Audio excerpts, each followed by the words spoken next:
When we think of Muslims today, yeah, they're Muslims, they just don't pray.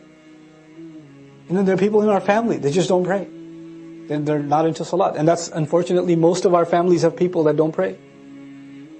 The seriousness of that.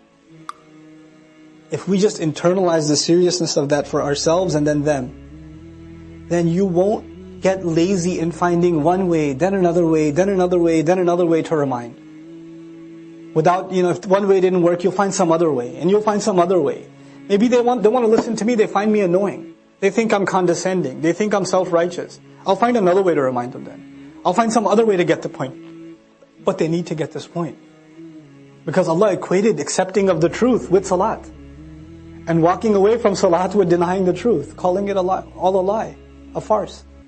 وَلَكِنْ كَذَّبَ وَتَوَلَّى ثُمَّ ذَهَبَ إِلَىٰ أَهْلِهِ يَتَمَطَّى. Then he went to his family full of hope. And, full of thoughts about himself. Like full of pride. And he had all these plans in his head. All these, like, I've accomplished something great, and he's going back to his family to share his accomplishments for the day. His great tragedies, he didn't pray. We're missing a salat is like losing a family member. That's the sadness a Muslim's supposed to feel. Not like you and me, we wake up at like 3 hours after Fajr and we're like, there goes another one. I guess I'll just make it up. And even that, when we make it up, what do we make up? We know. We know what that looks like. Subhanallah. أَوْلَى لَكَ فَأَوْلَى ثُمَّ أَوْلَى لَكَ فَأَوْلَى قَارَبَكَ مَا يُهْلِكُكَ. Awla can mean closer, has come closer to you. Oh, and it's come so close. And then it's come close again. Oh, how close it has come. 4 times over. Others say awla could be a curse.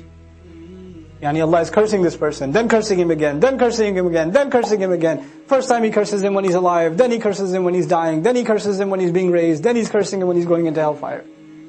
أَوْلَى لَكَ فَأَوْلَى ثُمَّ أَوْلَى لَكَ فَأَوْلَى أَيَحْسَبُ الْإِنسَانِ أَنْ يُتْرَكَ سُدًى. The human being assumed that he's just going to be created, he's going to be left without, just completely ignored, without a purpose, مُهْمَلًا فَلَا يُكَلَّفْ وَلَا يُجَازِي. He's not going to be compensated, he's not going to be made responsible. He's just going to be left just like that. There's 2 words in the Quran like that, abath and suda.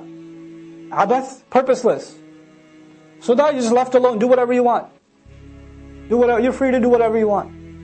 Human beings think they're going to be left like that. أَلَمْ يَكُنْ نُطْفَةً.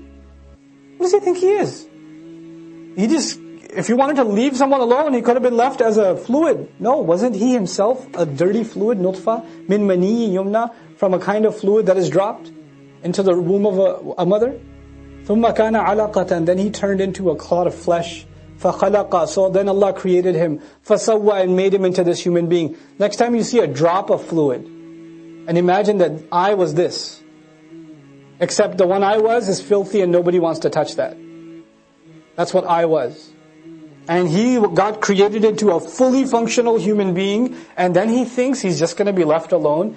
So much work went into creating you, so much design, so much perfection, so much articulate, every fingertip, so much went into making you, you're just going to be left alone?